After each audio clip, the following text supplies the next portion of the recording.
This ABC 15 News Update is sponsored by Sanderson Ford, America's best-selling Ford dealership. Hello, I'm Justin Pizzera with your afternoon update from ABC 15 Arizona. New details are coming into the newsroom surrounding the nitric acid spill on I-10 near Tucson that sent a plume of that dangerous chemical into the air. The driver hauling those chemicals was killed in the crash. He's now been identified as a 54-year-old man from Nevada. Officials say he was headed to Alabama when he veered off the road, flipping the truck and causing that spill. DPS says driver impairment does not appear to be a factor, but they are looking into the possibility he may have had a medical emergency. In the aftermath of that tragedy on the I-10, we're happy to share a glimmer of hope. Turns out the truck driver had his service dog on board during that crash, who managed to escape. A neighbor in that nearby community later found the pup named Riley. Using the power of social media and help from the Pima Animal Care Center, they were able to get in contact with the truck driver's wife. We were all so full of emotion. We knew that if we could just find that dog and get that dog to her, that we know that maybe her husband would be happy about that. The Animal Care Center is now trying to arrange rides to take Riley back to Nevada, and some people have even been volunteering to drive. We have reached out to the family to see if there's any other way people can help.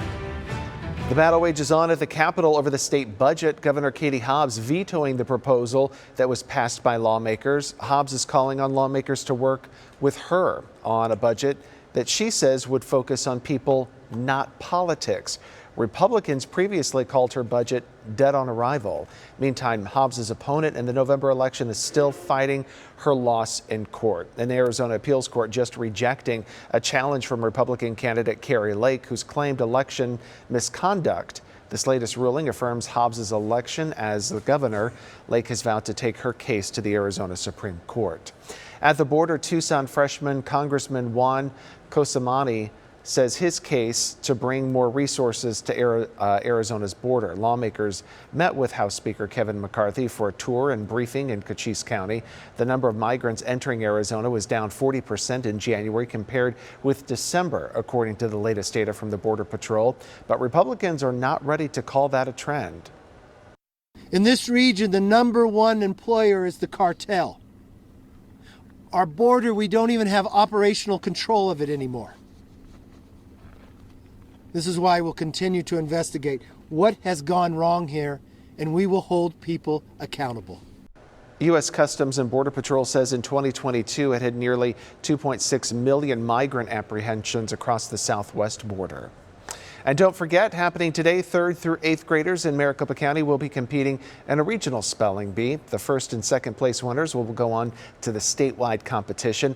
And then, of course, the winner of the statewide competition will head on to represent Arizona in the Scripps National Spelling Bee, which happens the week of Memorial Day in Washington, D.C. One more breezy and cool day before a warm up for the weekend. Throughout the afternoon, we'll see that high of about 66. So we're still going to be well below where we should be for this time of year, even around the state. Afternoon high of 32 in Flagstaff, 51 in Globe, 49 in Prescott, and 45 in Payson. Overnight temperatures will remain chilly. We'll see 49 in Bullhead City, 28 in Prescott, 31 in Payson, 18 Show Low, 37 in Globe, 11 in Flagstaff, 48 expected in the valley. So the 7-day forecast. Here's our warm up for the weekend. We start with the 70s on Saturday and pretty much stay there through about Tuesday. Then the next storm system coming our way is going to drop those temperatures back down into the 60s. We've got a chance for showers on Wednesday, possibly lingering into our Thursday. Overnights will warm up as well. We'll get back in the 50s by Sunday morning, but then we'll drop back into those 40s starting on Wednesday morning.